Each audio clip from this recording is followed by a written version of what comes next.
Welcome to GRE Snacks, snackable episodes about the GRE exam and graduate school admissions. I'm Tyler, founder of Achievable. Our affordable $199 GRE course includes everything you need to ace your GRE. A full textbook, tons of GRE questions backed by our memory-enhancing algorithm, and full-length practice exams. You can try it out for free at achievable.me, and if you like it, the code podcast gets you 10% off at checkout. And then today we have Vince Kotchian on the line with us. Vince, if you just want to share a little bit about you. Yeah, sure. Thank you again for having me, Tyler. I'm Vince Kotchian. I've been a GRE tutor since 2008. I own Vince Kotchian Test Prep, and some of my claims to fame include making a GRE course for LinkedIn. I've co-written books for companies like Barron's. I've created a few different GRE apps. And in addition to my own tutoring practice, I teach on the GregMap platform, and I also am a moderator on the very popular GRE subreddit. So GRE prep is 100% of what I do. Good to be here talking with another GRE professional about this stuff. Yeah, very cool. Really glad to have you. So today's topic you told me might put the GRE Snacks name to the test a little bit here, but this will be a good short one, which is, what do you do when you find a GRE question that you can't answer? So yeah, take it away.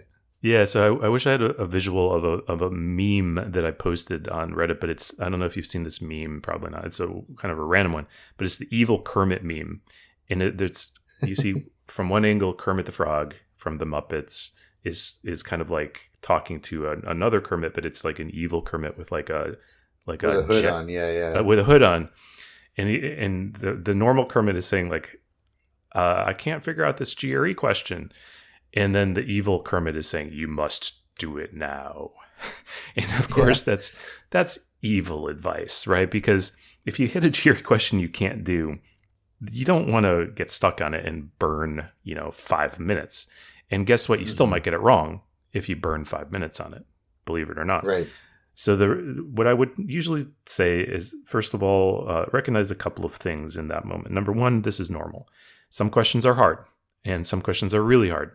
And if you can't do a question, or you're stuck on it, or it's, something is going wrong with it, this is a sign from the universe to stop working on it and guess and skip.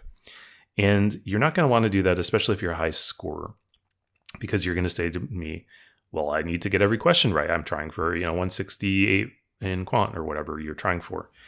And I'm going to say, okay, I don't care what your goal is. You still have to skip it. And it's because it's just smarter to skip it and come back to it than it is to like fight with it, because chances are you're stuck in it because you like did something, like you misread it. And if you come back to it, now you're going to have another chance to read it again, and maybe it'll make sense. And that mental reset will probably illuminate a solution if you can come up with one. So the very worst thing you can do is just kind of dig your heels in and do the question again, or just continue fighting with it if you are truly stuck on it.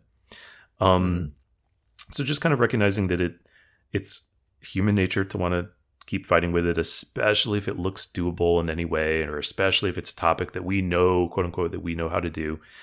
Right. Just, respect the GRE's trickiness. Something about it is weird, and the smartest thing you could do is guess and skip, and maybe you'll get a chance to come back to it.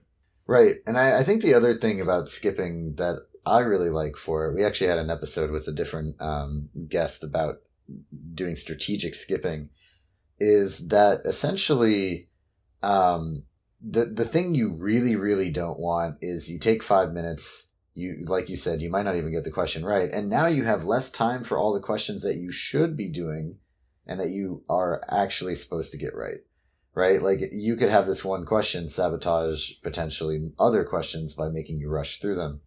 And so it's like, by skipping, you essentially save it for the end. You should always answer, because there's no penalty for a wrong answer.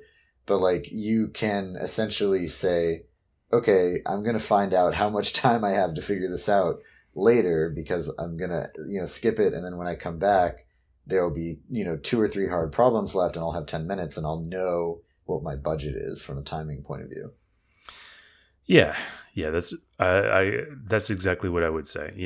Just just be smart about it, because it can really ruin your day if you let it. And that would be a shame, because, it's a test taking decision that you can, if you make that decision well, you can still move on and have an amazing test and hit your goal. Right.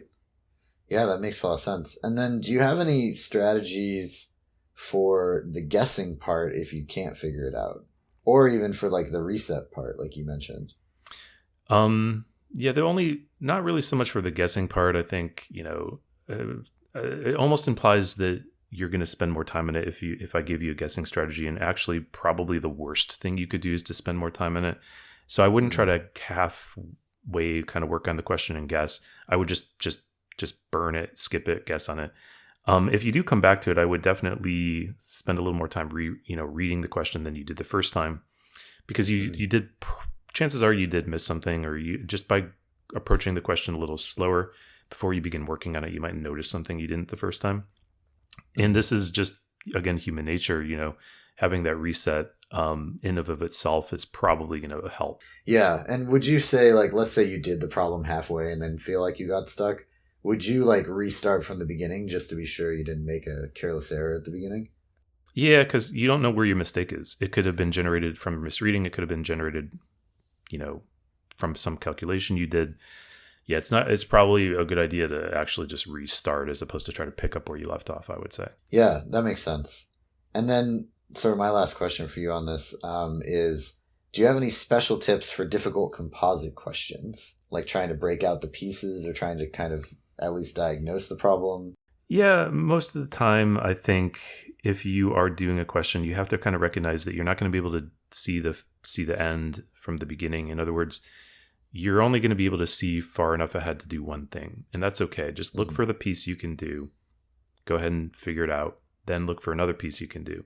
And it's a process. You don't want to expect to be able to kind of like figure out a solution to solve the whole thing from, the first 30 seconds. So just be patient with it, because you may have to kind of do multiple steps to get there and use multiple concepts.